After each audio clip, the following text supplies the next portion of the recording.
welcome back right here on the morning brief. And we did say before we went on that break, guys, there's a lot that will be happening at the Supreme Court. Initially, we had that 6 cases will be decided today.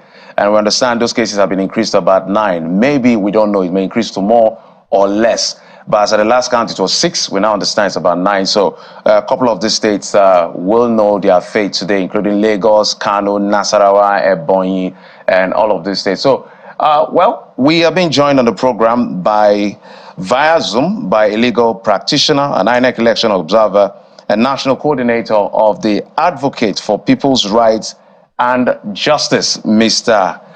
Victor Giwa. Mr. Giwa, thank you so much for joining us on the program. Yeah, thank you so much. And I hope to be here to you. Okay, while the entire continent is looking in the direction of Abidjan for the AFCON, Nigeria is looking in the direction of the Supreme Court as well as an additional highlight of the day. 9 cases, or 6 to 9 cases, we understand, will be decided today. If you can give us an overview of some of these issues and how they ended up at the Apex Court, the ones you can quickly remember. Well, thank you so much again. Firstly, most of the cases that we decided today are cases that emanated from the state election tribunal, that is the governorship election tribunal from the various states. Election was conducted on the 18th of March 2023 in about 28 states of the federation, and 22 of those states have been decided by the election tribunal. So, governorship election were conducted in 28 states of the federation in March 2023, and as of today, 22 of those states have been decided by the various election tribunal, the Court of Appeal, and the Supreme Court. Amongst the 22, 13 was in favor of APC, 8 were in favor of the PDP, and 1 was in favor of the Labour Party. That is Abia State. Now, talking about how these previous election cases got to the Supreme Court, I want to start from Lagos. Now, that of Lagos, Governor Sanwo-Olu, who started the contest by PDP and the Labour Party. That of PDP, the gubernatorial candidate for PDP, one Olani Adesonya, who is popularly known as Jando. He has challenged. He came third in the election. And he's challenging the emergence of the declaration of Sanwo-Olu as the elected governor of the state. Also, was the position of the Labour Party, that is the Labour votes Bible of the Labour Party, also challenged the election of Sanwo-Olu. Now, let me start from that of the PDP candidate. Now, he challenged the re-election of Governor Sanwo-Olu on the ground that, one, that Sanwo-Olu was not validly nominated as a candidate of his party. 2, he also said that Sanwo-Olu presented a forged certificate. Thirdly, he also said that the election that produced Sanwo-Olu was marred with irregularities and non-compliance with the Electoral Act and some other grounds. And so, on the 25th of September 2023, the tribunal led by Justice Agun Alo delivered judgment for that of Labour Party, and Justice Abdullahi gave the lead judgment in the case of the PDP. That in the case was dismissed on the ground that there was lack of evidence. As a matter of fact, in the case of Jando, which is the Olajide Adeniyi, what the tribunal justices or the lead judge said was that it was dead on arrival and it has to be burial. Of course, the major context was the fact that One, they felt that they challenged the ground that someone who, like I said before, was not validly nominated by his political party. And what was the issue? They said that from the nomination of the candidacy of Sanwo-Olu and his running mate, Hamzat Obafemi, that the primary that led to the emergence of Governor Sanwo-Olu took place on the 26th of May 2022, and that primary was in conflict of section 84 BI of the Electoral Act. Okay, Mr. Kiwa, if I can just come in now, it's good you're given a background, particularly for Lagos, Olajeje Adediran of the PDP, Governor Sanwo-Olu, and the intricacies of that case. But I'd like to draw your attention to the elephant in the room. I call it that because a lot of people will say for the first time in a long time we had more young people actually interested in the process, even though the figures at the end of the day from the voting didn't quite show that we had a lot more people voting compared to the number of registered voters. But that's a conversation for another day. But the young people part, both on and off social media, has been a major issue. Now, some of them say they have lost faith in the electoral process. For some people, they say, well, my candidate won, so I can't lose faith. So it's mixed bag. But particularly for the judiciary now, some people also don't have as much trust in the judiciary. And that is something the judiciary, I know, has to contend with, even though the judiciary has said, well, our cases are not decided by, beer parlor conversations or on the streets by emotions and the rest. But I'd like you to speak to the young Nigerian out there who is looking at the Supreme Court and does not have as much trust as a legal practitioner, as a Nigerian, as someone who's monitored and observed elections, as a voter yourself. What would you be telling that young Nigerian as the cases will be decided upon today?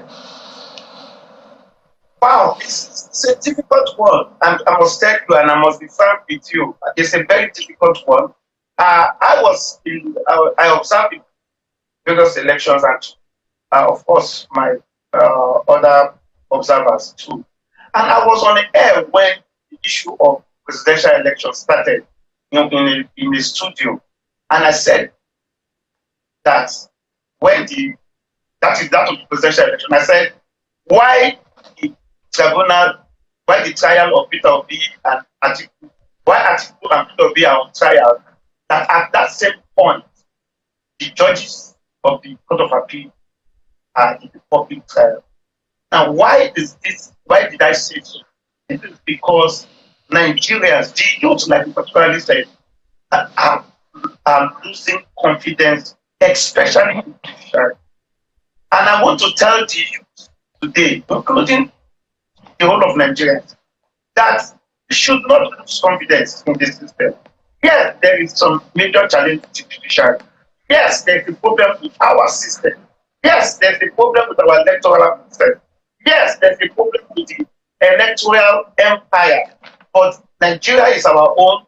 The system is run by Nigerians. Can make it better. There's room for improvement. Let us give the Supreme Court some level of benefit of doubt, some opportunity. But I need to say this, that why, like you said, why election takes place in the polling units, election tribunal matters do not take place in the polling units. Election tribunal matters take place in the courts. The court is not a playground. The court is not a gallery. The court is not a coliseum. The court is not a musical industry. The court is not a cinema hall. The court is a place that is run by evidence. The court is not a place for the jack of all trades. The court is not a place for every Tom, Dick, and Harry. Anybody who comes to the court must come with evidence. So Nigerian youth, why they are not happy with the process, why they are losing confidence in the process, they must also know that the product of the tribunal, the product of our court system, may not necessarily be based on the facts on the ground. Right. Because you may have enough facts, but you have not been able to, your lawyer, your counsel would have not been able to have presented properly before the court. And that is why in most cases, the cases will be dismissed. The case of Lagos State was dismissed on mostly technical grounds. That is not based on facts, based on law and on knowledge. So the facts might be wrong, but the person who presented the facts might be right, but the person who presented the facts because might be doing a very bad job. Right, and you hit the nail on the head there, Mr. Giwa, and that's the increasing concern about how technicalities are determining the outcome of elections rather than the ballot. Let me take you to another but particularly uncomfortable aspect of the conversation, which is Kano State.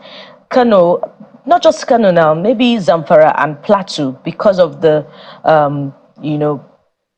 nature of conversation, particularly amongst opposition party. Kano is a decider for major election victories. Now, and we know that political party supporters are deeply invested in the elections of their principals. So what do you project would happen today? And if asked differently, are you worried that it could be a major factor of political instability, particularly if the court rules in favor of the ruling party in those states? Thank you very much. That's a very sensitive and interesting question. Kano State in particular, I have my special reservation on the judgment of Kano State. And the reason is very obvious.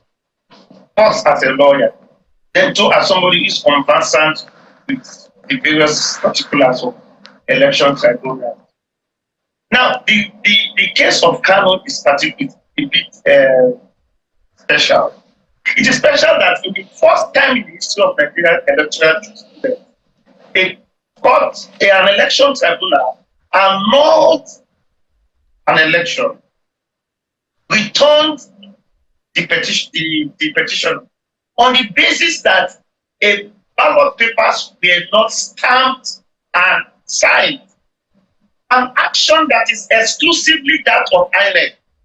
Like a senior lawyer said, you cannot punish voters for the mistake of INEC. I mean, my duty as a voter and as a Nigerian is to go there and cast my vote. But the process of whether I will have to wait, apart from the fact that I have to stand for my biometric and all of that. Then after getting the ballot paper, you now expect me to be looking at the back of the ballot paper to know whether or not INEC have stamped the ballot paper and the same PS people, what they call the presiding officers, have signed on those ballot papers. That is not my duty as a voter. My duty as a voter is to be on the queue, cast my vote, and protect my vote and ensure that the vote is counted. But it should not include whether or not the ballot has been stamped and signed. And that was one of the reasons, or the major reason, why the Kano State Election Tribunal nullified the Kano State election. Then in the Court of Appeal, the Court of Appeal came in with another leg, and they said that the candidate Baba Yusuf of the AN was not even a member of that particular party. So you see, the case of Kano is very peculiar, and I want to pray and believe that the Supreme Court will do justice in this matter. Now, justice in this matter is the fact that people voted. It was not a case of overvoting, and we must understand the peculiarity of the 2022 Electoral Act. There is the case of beavers. So it is firstly whether you have been captured by the beavers, and the total number of persons who voted was captured or were captured in the beavers, and the ballot paper agrees with the number of accredited voters. If that is done, that's the first step to determine the credibility of the process. But in this case, it was not the issue of the beavers. It was the case of, the ballot papers were not stamped and signed. So I believe that the Supreme Court will has the justice of the case and do justice. All right, Mr. Akiwa, just let's throw this question in before. I want to look at it broadly. If you can answer in about 1 or 2 minutes. if you look at Section 77 of the Electoral Act, which is some of the basis why they are heading to the Supreme Court, which says that political parties will make available its register to INEC 30 days and all of that. And sometimes when you look at the judgments, whether at the lower court, at the tribunal, you expect that politicians, now I'm not being specific with Kanu, for instance, I just read that provision just to reference the fact that it's part of what will be determined today. But speaking broadly, whether it's a National Assembly, State Assembly, or governorship election, we have noticed that there are certain things that almost border on ludicrous, because if you are a political party, an aspirant of a political party, and even emerge as a candidate, there are basics of you must know what the Electoral Act says and the guidelines of INEC says, as well as the Constitution says, as well as what your own party constitution says. But sometimes it looks like when you hear these cases in court, you wonder, did they really look at the laws? And at the end of the day, they are kicked out of whatever seat they are sitting on. Does that bother you? It bothers me and like bothers Nigerians. But let me say this, like you said, our major challenge in the electoral process is that even our courts are confused about what the law is. So if you look at the case of Kanu, the Court of Appeal in Kanu determined that the candidate of Abba Yusuf, ANP, that he was not a member of the party. That is supposed to be a pre-election matter. In Lagos State, the issue of whether or not the governor of Lagos State was validly nominated, the tribunal said it's a pre-election matter. Now, in Court of Appeal took it as a post-election matter, whether or not he was a member of the political party.